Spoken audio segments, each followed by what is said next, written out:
Olá, seja bem-vindo, seja bem-vinda ao canal Matemática Superior. Hoje nós vamos para a aula 15 da disciplina Cálculo 3, que está sendo ofertada remotamente pelo Instituto Federal do Norte de Minas, campus Montes Claros. Os alunos já estão chegando, vamos lá recepcioná-los. Bom dia, pessoal. Atrasado hoje. Alguém já estava esperando. Muita gente já estava esperando aqui. Quem já tinha chegado? Andressa, Franciele, Cleverson, Ricardo, Vitor. Bom dia, Daniel, Natália, Nayane. 1 minuto de atraso, hoje 2 minutos praticamente de atraso. Correria do dia a dia. Daniel aparecendo ali. A Alicia também chegando. Bruna, Iessa. Rafaela chegando. Iago chegando. Bom dia, Iago. Paulo chegando. Bom dia, Paulo. Ler o conteúdo da aula de hoje? O Vitor aparecendo ali. Beleza, Vitor? Bruna falou sim. Daniel aparece e desaparece. Iago também aparecendo ali agora. Então, hoje a gente vai continuar falando a respeito de integrais de linha, que é o capítulo 5, que a gente estava falando na aula passada. Porque são 10h04. Já tem uma dúvida sobre o final dessa aula. Vamos deixar para o final, então? Pode ser que talvez, na hora que chegar lá no final, talvez nem seja mais dúvida, talvez já consiga ter elucidar durante a aula, né? Algum contexto que ficou ruim, né?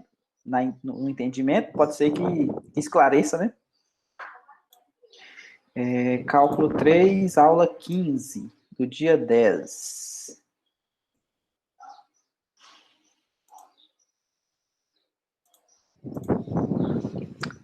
Bom, então hoje a gente vai falar a respeito de, digamos, colocar a mão na massa mesmo, né? Como que a gente vai calcular a integral de linha. Então, na aula passada a gente viu a respeito de como funcionava... definimos integral de linha via soma de rima, né? A gente pegou aqueles pedaços, o domínio de A até T, né? E fizemos uma partição desse intervalo. E o que a gente fez depois? A gente mostrou que cada pedacinho daquela partição poderia levar num pedacinho do arco, né? Que a gente chamou de delta SI. E aí depois a gente pegou aquilo ali vezes a imagem da função. Aquele delta SI fazia o papel da base do retângulo, né? Lembra lá da soma de rima? Tinha a base do retângulo vezes a altura. A altura era a imagem do ponto, né? Amostral. Então, aquele delta SI agora vai fazer o papel da área da base.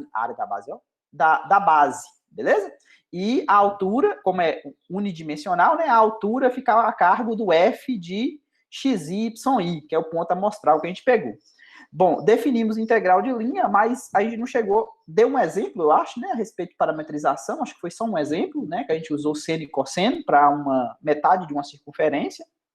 Mas hoje a gente vai fazer os casos em que... Como que a gente faz para poder parametrizar?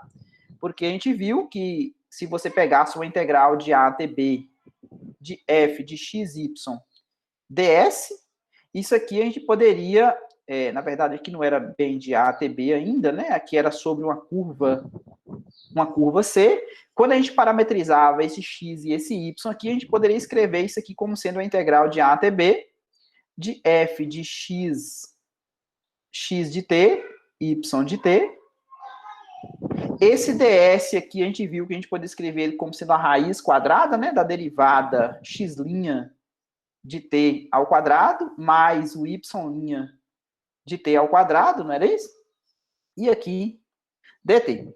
Então, hoje a gente vai ver precisamente como que isso aqui vai funcionar no mundo real, digamos, com exemplos, né? Como que a gente vai fazer para parametrizar, ou seja, esse x e esse y aqui, era aquelas parametrização que você pegava o intervalo AB, via função R, né? Que era uma função vetorial, caía aqui no R2, ou seja, cada ponta aqui da minha curva tinha coordenada x de t e y de t, ok? Então, essa aqui era a função vetorial, que ia do intervalo aqui no R2, e aí a função f saía aqui do R2 e caía no número real aqui, né?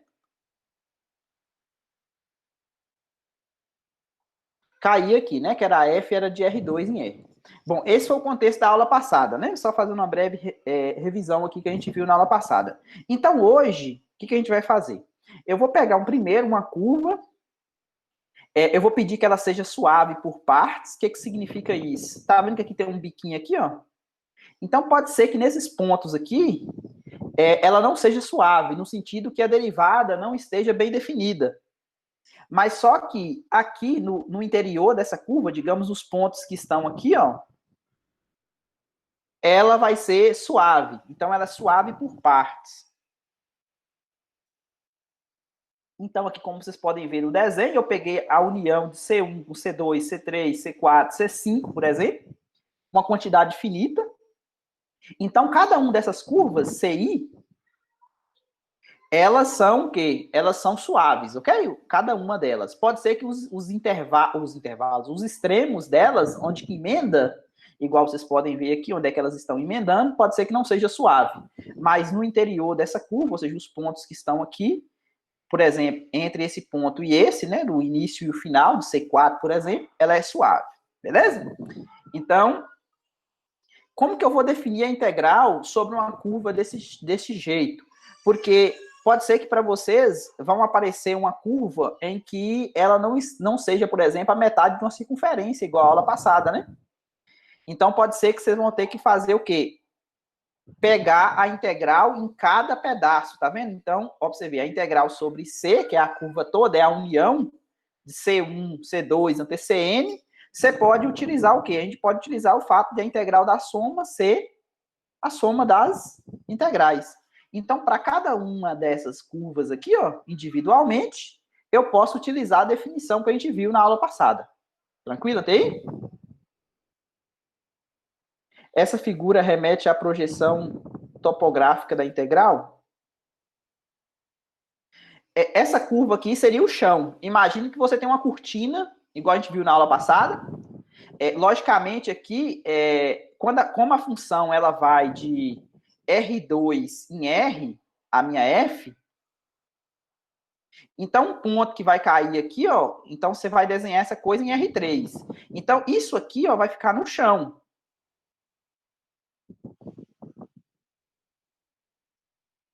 Essa curva vai ficar no chão, e logicamente aqui em cima vai ter uma superfície, que eu não sei como é que vai ser a altura dela aqui, tá vendo?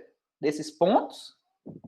Beleza? Então, é como se fosse uma cortina, beleza? Aí essa cortina, ela vai ter a imagem dela lá em cima, que seria esses pontos aqui, ó. Interseção com a superfície, porque você vai ter uma f de xy caindo em R, né?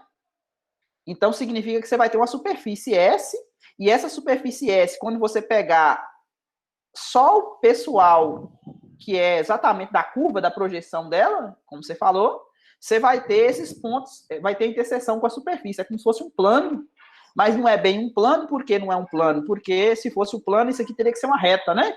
Para cortar a superfície se fosse um plano. Mas não é bem plano, é uma coisa curva. Pode ser uma coisa curva. Beleza?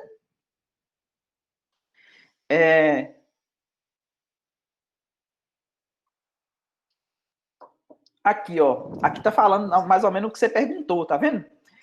Vai depender da função, tá vendo? Qualquer interpretação física para essa integral aqui vai depender dessa função, porque é essa função que é a responsável para poder falar quem que é a imagem desse x e desse y. Então, se ela é positiva, se ela é negativa, se esse número real é positivo ou se é negativo, então vai depender dessa função f. Aqui, por exemplo, suponha que essa função f fosse a densidade linear, tá vendo? De um ponto xy, de um fio fino. Imagine que esse fio fino tinha um formato dessa curva que está aqui no chão. Tá vendo? Então, cada ponto desse fio aqui, ó, cada ponto xy desse fio, ele tem o quê? Ele tem uma densidade, tá vendo? A função f representa a densidade nesse ponto. Então, a massa Tá vendo? Você pode calcular a massa, que a gente viu aquela fórmula lá, uma das interpretações para a integral dupla, é que quando você pegasse a integral, a integral dupla da densidade, dava massa, não dava? Então, nesse caso aqui, ó, é exatamente o que está falando aqui, ó. Você pega o fio, pega um pedacinho dele, né? De PI menos 1 até um determinado PI. Então, esse camarada aqui está relacionado a um pedacinho de arco do fio, né? Que eu chamei de delta SI. Então, quando você pega o pedacinho de... Tá vendo que aqui, antes lá, essa aqui é a densidade planar, né? Lembra que a chapa lá tinha uma região plana? Que era sobre uma região D? Nesse caso aqui, dava a massa de uma placa, de uma lâmina, né? Nesse caso aqui, como é um fio, então o que acontece? A minha integral vai ser uma integral de linha, tá vendo? Não vai ser uma integral dupla, porque a densidade do fio aqui, eu estou considerando só o comprimento do fio. Eu não estou considerando uma coisa planar, eu estou considerando uma coisa linear, beleza? Então aqui, tá vendo? Isso aqui faz o papel da densidade vezes, lembra lá que a massa era a densidade sobre, por exemplo, o caso tridimensional, a massa é a densidade é a massa sobre o volume, não era? No caso tridimensional. Então, se você pega esse aqui para o caso linear, então esse volume aqui, ó, ele vai se converter num pedacinho de arco, porque ele vai ter uma dimensão só. No caso planar, esse camarada aqui se transformava num pedacinho de plano, né? Ou seja, dimensão 2, no caso, se a chapa fosse plana, né? A lâmina fosse plana. Então, nesse caso aqui, quem que é a massa? Vai ser o quê? Vai ser o ΔS, né? Multiplicando cruzado aqui, ó. A massa vai ser o ΔS vezes a densidade. Ficou tranquilo? A expressão para a massa? Então, quando você pega o limite disso aqui, a gente vai ter uma soma de rima, tá vendo? Então, a gente chega aqui, a massa do fio de arame, né? Com um formato qualquer, digamos seja esse aqui, ó, um fio de arame com esse formato. Como é que você calcula a massa dele? Basta você calcular a integral de linha sobre o formato do arame, que é a própria curva C, da densidade, onde a densidade ela é linear em cada ponto. Ficou clara essa interpretação? Beleza.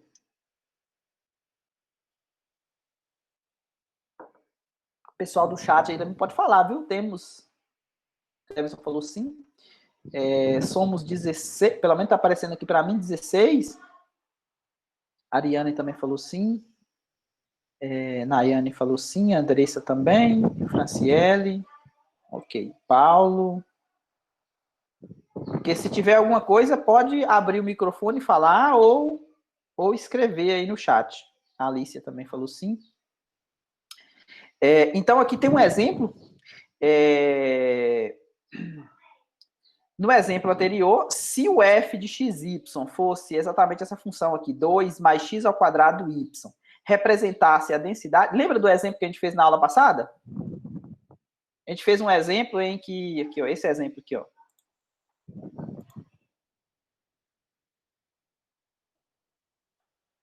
Lembra dessa função? 2 mais x ao quadrado y, é essa função aqui em verde claro. E aqui imagine que o fio de arame seja essa circunferência aqui, ó, C. Então, nós estamos falando a respeito disso aqui, ó. Do exemplo anterior, a função é dada por isso aqui, representasse a densidade do fio semicircular, porque semicircular, vocês lembram que o fio era a metade de que é a parte superior de uma circunferência, não era? Do exemplo anterior, a curva C. A gente parametrizou isso aqui com cosseno de T e seno de T, não foi? A minha R de T, do exemplo anterior, da aula passada. Beleza. Então, o que acontece? Então, aqui daria para a gente calcular, por exemplo, o centro de massa desse arame. Olha que interessante, né? O centro de massa é 1 sobre a massa, tá vendo? É aquela mesma fórmula que a gente viu. Aqui fica aparecendo a coordenada x, que na verdade é o x vezes a densidade, e o y barra seria o y vezes a densidade. Então, logicamente, aqui não foi feita a conta, mas se vocês quiserem fazer a conta, dá para resolver essas integrais aqui e encontrar o centro de massa do fio. Ok? Uma aplicação direta, né, disso aí. Tá, aqui na observação 5.3, o que ela está falando? Aqui é como se você escrevesse a integral de linha em coordenadas. Como que isso aqui funciona?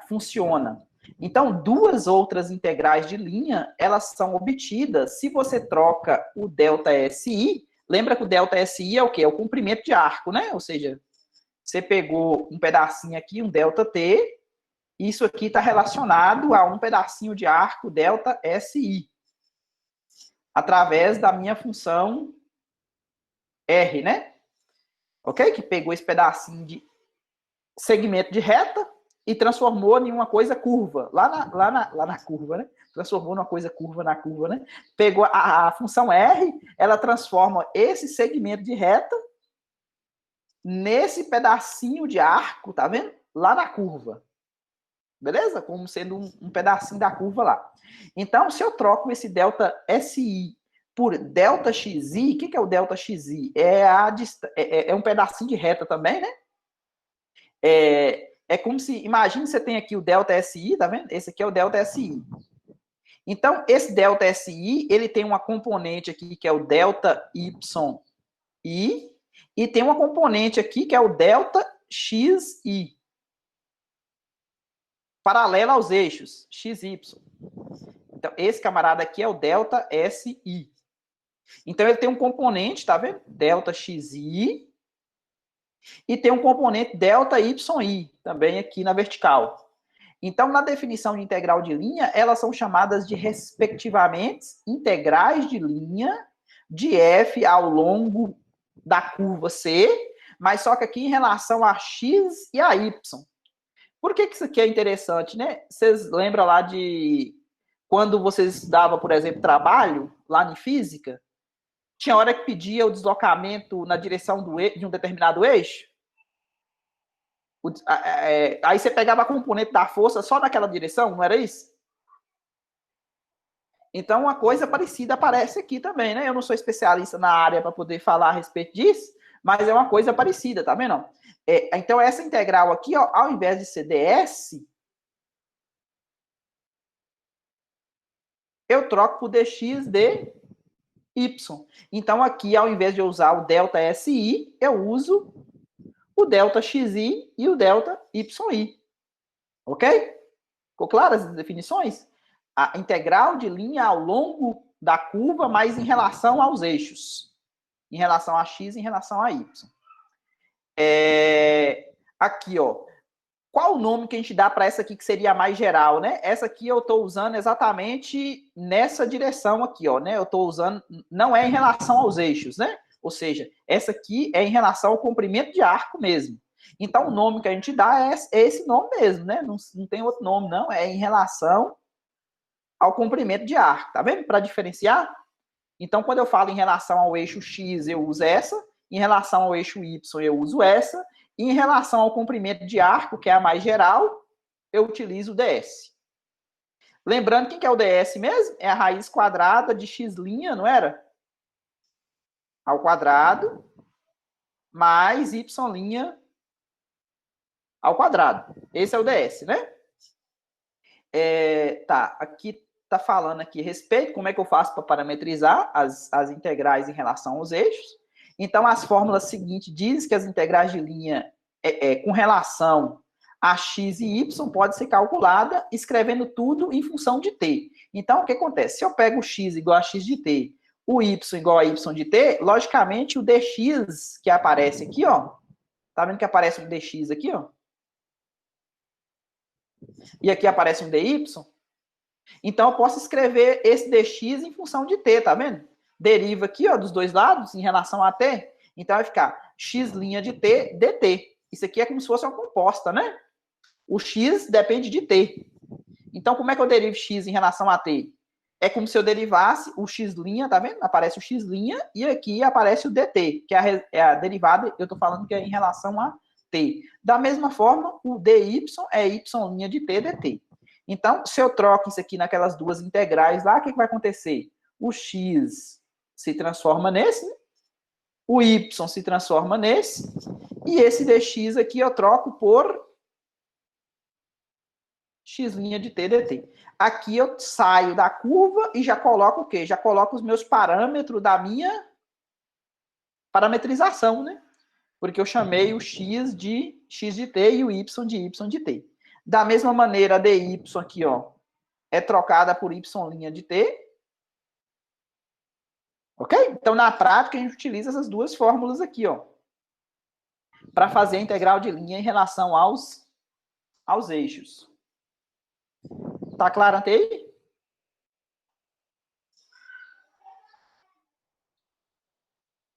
Beleza. Bom, vocês lembram que a gente estudou lá, quando a gente iniciou a história, a gente falou de campos, né? Campos vetoriais e campos escalares, não foi? A gente podia escrever um campo vetorial como sendo em componentes. As componentes que a gente chamou de P e Q, não foi? Então, aqui, ó, frequentemente, acontece de as integrais de linha em relação a x e y ocorrerem em conjuntos. Por que em conjunto? Quando você soma as duas integrais, o que acontece? Ó, você vai ficar essa integral aqui, esse p de xy que aparece aqui, é exatamente aquela componente de um campo. Lembra que a gente chamou de um campo lá como sendo p na direção i, mais um q na direção j? Então, esse p aqui está na direção i, tá vendo? Na direção x. E esse q aqui, exatamente, se tivesse 3 coordenadas, era só seguir. Aí você ia colocar uma função R, né? Uma R de XY, teria uma P de XYZ, uma R de XYZ, uma P de XYZ e uma Q também de XYZ, Cleves. Teria 3 integrais, e aí a integral da soma seria a soma das integrais separadamente. Ia ficar um dx, dy e um dz. Eu acho que mais na frente acho que vai ter isso aqui, se não me engano. Ok? Mas é a mesma coisa, né? Só a gente vai só aumentar uma coordenada. Então, quando isso acontece, a gente escreve como sendo a soma das integrais, a integral da soma, porque essa aqui é x e essa aqui é y, tá vendo? Então, ficou a integral, tá vendo que a curva é a mesma? Né? A curva é a mesma. Então, integral da soma aqui, soma das integrais, separadamente, tá vendo? Ficou claro? Ótimo. Bom, quando estamos nos preparando para resolver uma integral de linha, às vezes o mais difícil é pensar, é o que acho que foi Cleverson perguntou no final da aula passada, né? Como é que eu faço para poder parametrizar, né? Qual que é a regra? Como que eu faço? Como é que eu sei que a parametrização ela não é única, né? O mais difícil realmente é você pensar na representação paramétrica, tá vendo? Cuja descrição geométrica foi dada. Te deu uma curva lá, você tem que pensar numa função vetorial R, de forma que quando t variar de A até B, a sua função R de t, cujas funções coordenadas é x de t e y de t, ele vai ter exatamente aquele formato geométrico da curva que foi te dada. Então, realmente, isso aqui é a parte mais difícil, né? O que acontece? Esse segmento de reta, que aparece muitas vezes em problemas de parametrização, ele é bastante útil saber como é que funciona a parametrização de um segmento de reta. Então, isso aqui é uma coisa que vocês devem ter na manga, né? Uma carta que vocês devem ter na manga sempre, porque é muito útil para parametrizar segmento de reta. Então, imagine que você tem um segmento de reta que começa em R0 e termina em R1. Então, a ideia aqui é bastante simples. Como é que você faz para parametrizar? É ponto final. Então, você começou no R0, tá vendo?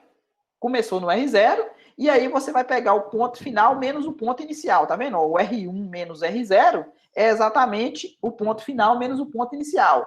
Mas, para você sair desse R0 e chegar, percorrer esse percurso aqui, ó, até chegar lá no R1, o que você faz?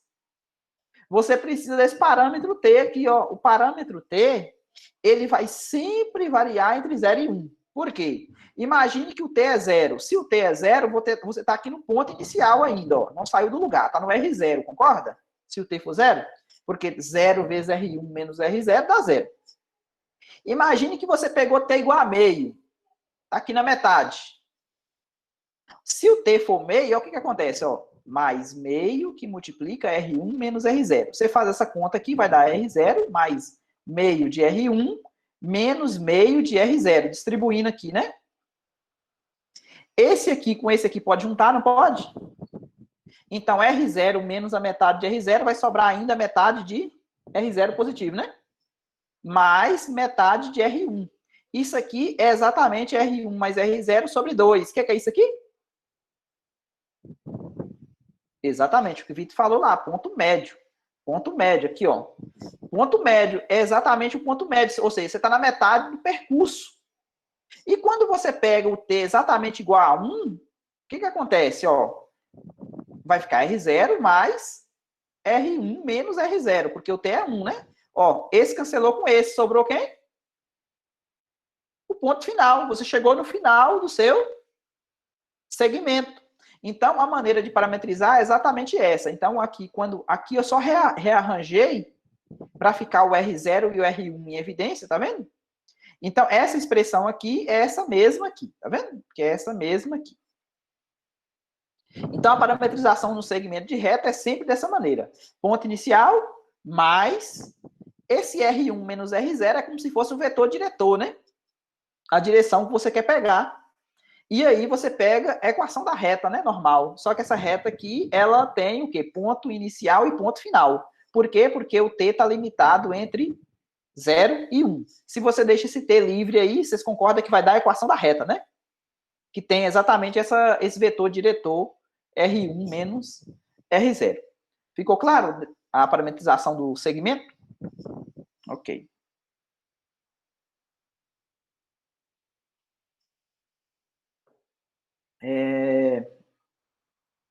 Então, em geral, se você tiver uma parametrização dada dessa maneira, tá vendo? Então, como é que eu vou saber a orientação, né? Outra coisa interessante aqui, né? A parametrização, ela determina uma certa orientação na curva, tá vendo? Então, tem a orientação que a gente chama de positiva, porque lembra que o t vai de 0 até 1, no caso do segmento? Se você pegar os valores crescentes de t, então a orientação vai ser positiva, no sentido que ele vai sair do ponto R0 e vai chegar no ponto R1, tá vendo? Então, deixa eu ver se tem um desenho aqui, tá vendo? Aqui tem um desenho. Ó, eu saí aqui do ponto A, cheguei no ponto B. Então, eu peguei o T aqui, ó, nesse sentido aqui, ó, eu tenho a orientação da curva, tá vendo? Tem uma setinha rosa aqui, ó, tá pequenininha aqui, ó, mas tem uma setinha rosa aqui. E agora, se eu pego os valores de T saindo de B e chegando até A, ou seja, no sentido decrescente, olha o que aconteceu com a curva. Essa mesma curva agora, ela ficou menos C. Por quê? Porque tem uma setinha aqui também pequenininha, mostrando a orientação. Agora a orientação, ela sai do ponto B e vai para o ponto A. É exatamente o que está falando aqui, ó. Tá vendo? Você pega o ponto inicial A, corresponde ao valor do parâmetro T igual a A. E o ponto B corresponde T igual a B.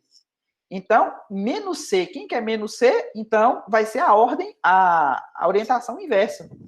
Então, se você tiver a integral sobre menos C, então aquela mesma regra que a gente faz lá, integral do cálculo 1. Lembra? Você tinha integral de A até B? Então, se você pegasse aqui, ó, se você tivesse assim, menos, né? O que você faria? Você faria o quê? Esse menos aqui era absorvido, você trocava os intervalos de integração, não era? Por que isso? Porque você estava invertendo, né? Ao invés de A até B, você está indo agora de B até A. Então, a questão da curva aqui é a mesma coisa, tá vendo? Esse menos C aqui, ó, ele foi para o lado de fora da integral, tá vendo? E aí a curva ficou com orientação positiva agora. Beleza? Aqui tem as duas integrais em relação aos eixos, que acontece isso, tá vendo? dx, dy. Então, você pode inverter quando acontece menos C. Aqui só está o exemplo explicando de como isso acontece. Observe que a gente fez lá foi exatamente para quê? Foi em relação a x e em relação a y, não foi? As integrais de linha em relação ao eixo x em relação ao y. Agora aqui tem que ter um cuidado, né? Se integrarmos em relação ao comprimento do arco, ou seja, seria essa aqui mais geral, o valor da integral de linha não se altera. Por que não se altera? Imagine que você está calculando a área da cortina. Tanto faz se você começou do ponto final para o ponto inicial, olha na base, olha no chão lá, né, onde é que é a curva, ou se você começou do vice-versa, concorda? Que não vai alterar a área da cortina. Então, tá vendo? A integral de linha não se altera se a gente inverter a integral da curva. Isso se for em relação ao comprimento de ar. Agora, se for em relação aos eixos coordenados, aqui eu tenho o x de t, o delta x, né? E aqui o delta y, aí já vai fazer sentido inverter a orientação. Por quê? Porque essas componentes vetoriais aqui, ó, se você inverte a orientação, elas vão trocar de sinal, não vão? Então, por isso que fica invertida a figura, né? Ou seja, agora você ia ter uma coisa assim, né?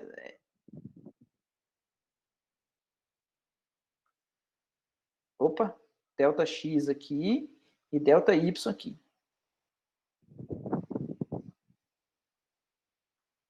Agora você está vindo daqui, né? Você inverteu a orientação. Você não está indo mais daqui para cá, né? Agora você está vindo daqui para cá. Você inverteu a orientação do delta S. Então, o que aconteceu com os vetores? Ó, tá apontando para cima, apontou para baixo. Esse camarada está apontando para a direita e está apontando para a esquerda agora. Então, em relação aos eixos, faz sentido a orientação da curva, né? Quando você inverte a orientação da curva, o sinal de menos da integral lá ser absorvido. Já em relação ao comprimento de arco, como você vai aplicar uma função f nesses pontos, tá vendo? O que vai mandar é a altura, né? Independente se você foi daqui para cá, nesse sentido, ou se você veio nesse sentido aqui. Então, por isso que não se altera. Tá vendo? Aqui, ó. Isso ocorre porque o delta SI é sempre positivo, então o delta XI e o delta muda de sinal quando a gente inverte a orientação, tá vendo? Para cima, para a direita, ficou para baixo, para a esquerda. Então mudou de sinal, né? O que era positivo virou negativo e vice-versa. O delta XI e o delta YI. Tranquilo? A parte planar da coisa, digamos? Então podemos aumentar uma dimensão agora, né? Então, aqui na seção 5.2, o que a gente vai fazer é uma cópia do que a gente fez para plano, só que agora, ao invés de considerar uma curva no chão, a gente vai considerar uma curva no espaço. Como é que eu vou pensar nisso? Imagina uma espiral de caderno. Ok? Uma espiral de caderno seria um exemplo de uma curva no espaço. Essa curva agora, além de ter curvatura diferente de zero, ou seja, ela não precisa ser reta, ela vai ter o que a gente chama de torção. Lá em geometria diferencial, a gente fala que uma curva no espaço ela tem torção diferente de zero. E uma curva no plano seria uma curva que tem torção igual a zero, igual a reta tem curvatura igual a zero, beleza? Então, esse upgrade que a gente vai fazer agora é exatamente isso. A gente vai pegar ela no espaço e com torção ainda. Beleza? É permitido torção, né? Não significa que ela pode estar no espaço e ela pode ser plana, concorda? Você pode ter uma curva no espaço de 3 coordenadas e ela está contida em um plano. Ok? Ela não necessariamente ela precisa ser torção. Ter torção diferente de zero. Então, vamos supor que minha curva agora ela tem equações paramétricas com 3 coordenadas agora, né? Ou seja, a minha representação, deixa eu ver se tem uma figura aqui. Tem não? Ah, só tem no exemplo, né? Mas vamos tentar fazer uma. Sempre os desenhos é meio medíocre, né? Mas só para a gente entender a ideia aqui. Então, agora eu tenho o Z, tenho o X e tenho o Y. Agora eu vou pegar aqui o meu parâmetro AB. Então, meu T vai estar aqui. E aqui eu vou ter uma curva.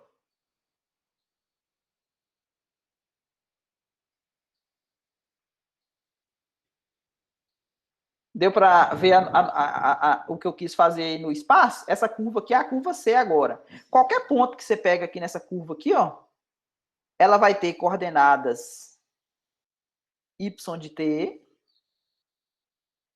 x de t e z de t. Então, para todo t entre A e B, imagine que você começou aqui no t igual a A e terminou aqui no t igual a B, tá vendo? O ponto final, o ponto inicial. Então, você fez essa curva aí, utilizando essa equação chamada equação vetorial. Agora, a minha função R, ela vai sair do intervalo AB e vai tomar valores onde? No R3, concorda? A minha função R agora, a saída dela vai ter 3 componentes, beleza? X de t, y de t e z de t. 3 componentes. Tá, então agora, se f agora é uma função de 3 variáveis, que é contínua em alguma região, imagina que tem uma...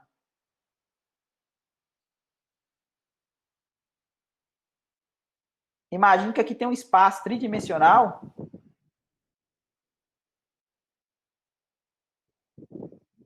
Ficou bem ruimzinho esse desenho meu aqui. Mas imagine que aqui tem um determinado E, que é um espaço tridimensional, onde a minha função f agora vai tomar valores o quê? Vai tomar valores aqui e vai cair em R. Então, agora eu vou pegar qualquer ponto x, y, z aqui nesse espaço e vou... Logicamente, eu não consigo visualizar mais o gráfico dessa função, beleza? Essa f de x, y, z, ela vai tomar valores no espaço, na quarta dimensão, né? Ou seja, o gráfico que eu não consigo ver.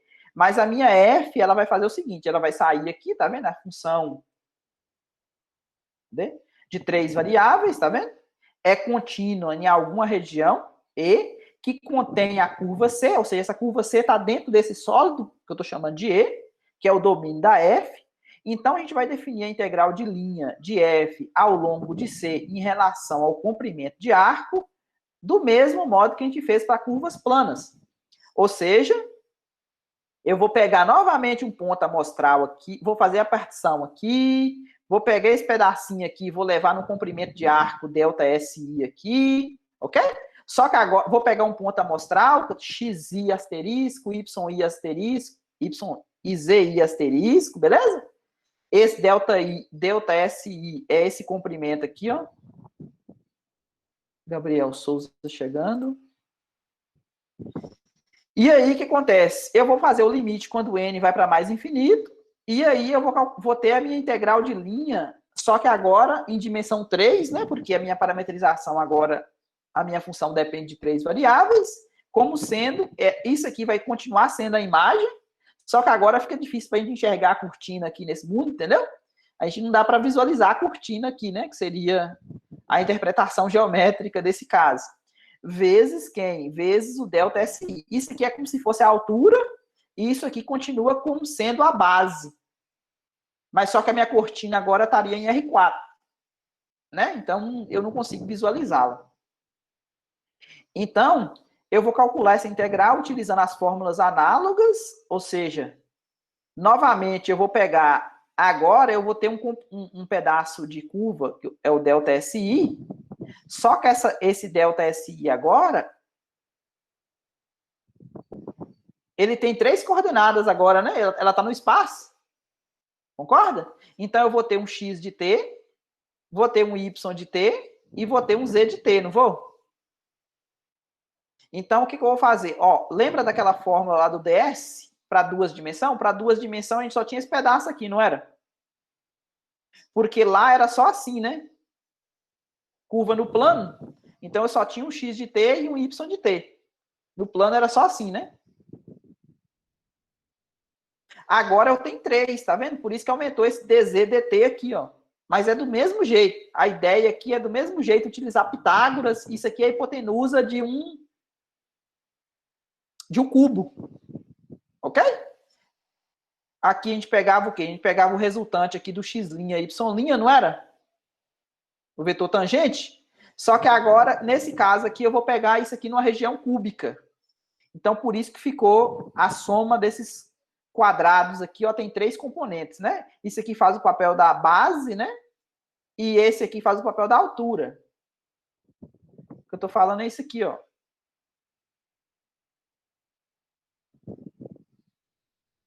Imagina que essa curva esteja aqui, ó, bem, parece, saindo aqui da origem e indo aqui, ó. Então, aqui no chão, eu vou ter o x' de t ao quadrado mais o y' de t ao quadrado aqui no chão, tá vendo? E aqui, ó, a altura aqui, ó, porque agora eu tenho que pegar o tangente aqui, não é? Tangente aqui.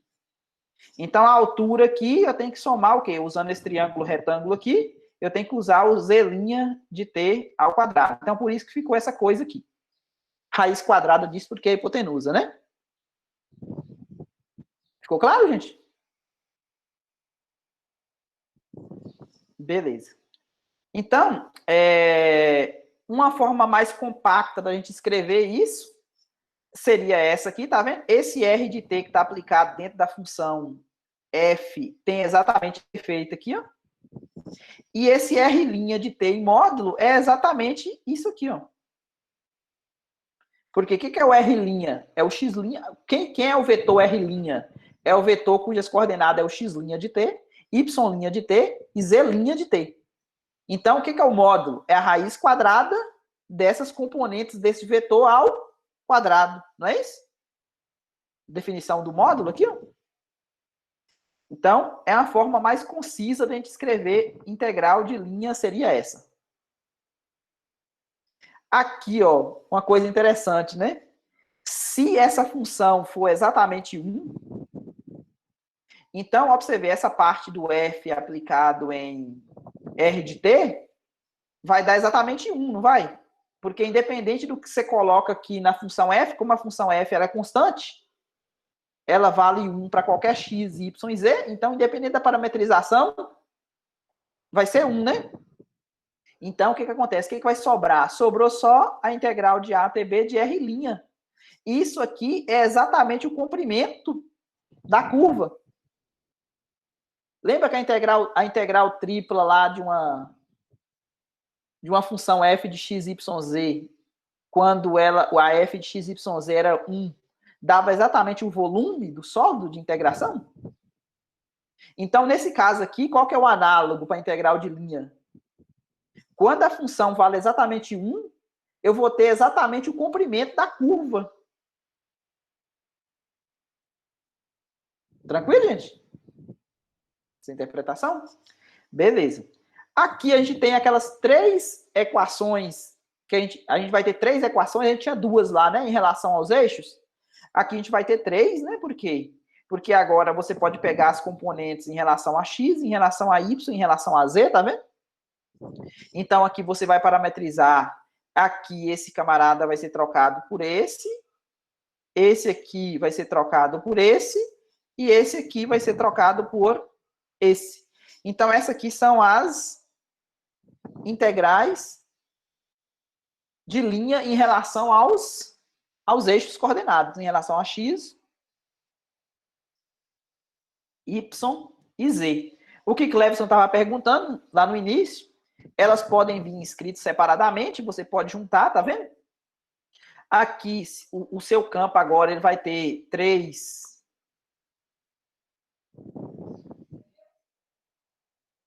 Vai ter 3 entradas, né? Ou seja, no R3, e cada uma dessas funções depende de x, y, z. Então, isso aqui nada mais é do que a integral de P dx mais Q dy mais R dz. Ok? Isso aqui nós estamos preparando o terreno para uma coisa bem maior que a gente vai ver mais na frente, que é os teoremas mais importantes do curso, né? Que é o teorema de Green e Stokes, né? Que a gente tem que falar a respeito de superfície ainda. E o teorema da divergência, que vai estar lá para o finalzinho do curso, beleza? Então, a gente está preparando o terreno aqui para poder, depois, a gente relacionar a integral de linha de uma curva fechada com a integral dupla sobre a região delimitada por essa curva. Beleza? Para isso, a gente precisou falar de orientação lá em cima, a gente vai ver mais para frente. Então, por enquanto, não precisa preocupar com isso, não. Mas a gente vai fazer uma amarração, digamos, né, nesses resultados todos até o final do curso. Aqui tem um exemplo para a gente terminar. Eu tenho a minha função de 3 variáveis aqui, ó. por mais que não tenha x na lei de associação, mas é uma função que depende de x, y, z, e essa curva aqui da integral de linha é uma hélice circular dado por essas equações. O x vale cosseno, o y vale seno. Vocês concordam que se colocar o x, se fosse só essa parte aqui, se não tivesse essa, vocês concordam que isso aqui ia gerar uma circunferência, não geraria? Aí, o que eu estou fazendo com essa circunferência? Quando eu pego z igual a t, eu estou falando que essa circunferência, ao invés dela ficar aqui no plano, ela vai subir. Porque o z igual a t, quando o t varia de 0 a 2π, então significa que o t, por exemplo, se o t for 0, dá exatamente a circunferência no chão, né? Não vai dar a circunferência toda, por quê? Para dar a circunferência toda, eu precisaria fazer o t variando de 0 a 2π, para fazer ela no chão. Aqui, quando o t é 0, eu vou ter o ponto inicial, digamos, dela aqui no chão. Mas aí, quando o t começa a andar, essa circunferência ela começa a se inclinar. Ela começa a subir. Beleza? O desenho disso aqui vai estar aqui, exatamente aqui, tá vendo? Ela começa aqui no chão, tá vendo? Imagina que tem uma circunferência de raio 1 aqui, ó.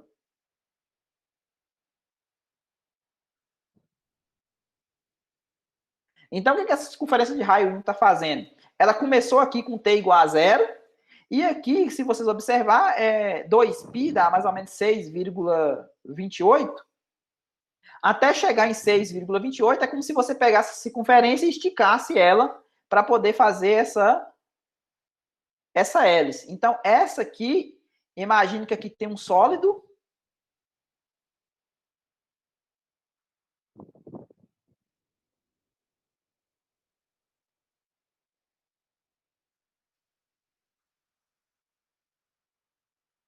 Então, a minha função está pegando valores, a minha f, né? Ela está pegando... Essa curva tem que estar contida no sólido, lembra? Então, essa curva está contida no sólido. A minha função, ela sai do R3, desse domínio aqui, e chega aqui em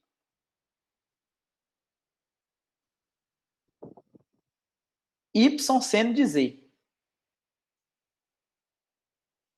Y seno de z. É a imagem, beleza? Eu não consigo enxergar isso aqui como superfície, beleza? Então, tá. Então, eu tenho essa aqui. A minha equação paramétrica da hélice circular foi dada aqui. Então, que conta que eu preciso fazer? Isso aqui é meu f de x, y, z. Esse ds aqui, ó, quem que é o ds? Pela fórmula lá, vocês lembram que o ds era a raiz quadrada de x' ao quadrado mais y' ao quadrado mais z' ao quadrado, não era? Então, quando você faz... Quem que é a derivada do x aqui? Menos seno, né? Menos seno. A derivada do y seria cosseno. Então, menos seno ao quadrado mais cosseno ao quadrado vai dar 1, não vai? Porque menos ao quadrado aí vai dar positivo. E t ao quadrado. Então, essa conta aqui, ó, deu exatamente isso aqui, tá vendo? Essa parte aqui vale 1. E a derivada de t, que é o z, tá vendo? O z aqui vale t. O z de t aqui, ó. Então, a derivada disso aqui vale 1. Então, por isso que ficou quem? Ficou 1 mais 1 aqui, ficou raiz de 2. Aqui eu substituí, ó. Quem que é o y? O y é seno de t. E aqui ficou o seno de z. Quem que é o z de t? O z de t é t, não é? Então, por isso que ficou um seno ao quadrado aqui, ó. Seno vezes seno. 0 a 2π é o valor de AB. O raiz de 2 pode sair para fora. O seno ao quadrado de t eu troco por 1 menos o cosseno de 2t sobre 2. Forma de recorrência, né? Esse meio pode sair para fora, não pode? Fiquei quieto aqui. A primitiva de 1 é t. A primitiva de menos cosseno de 2t é menos seno de 2t sobre 2, beleza? Observe que é sobre 2, não é sobre 4, porque eu já tirei o 2 para fora, né? Esse meio aqui já saiu para fora, né? É como se fosse assim, né?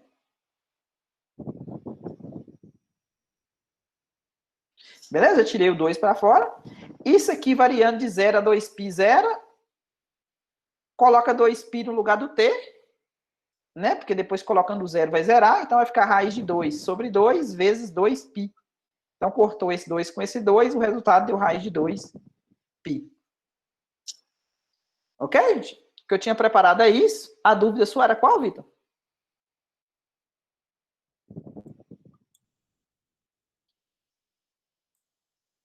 Se a integral de linha sobre o plano... Se a integral de linha sobre o plano é uma integral simples. Curvada, o que seria uma integral de linha sobre um espaço.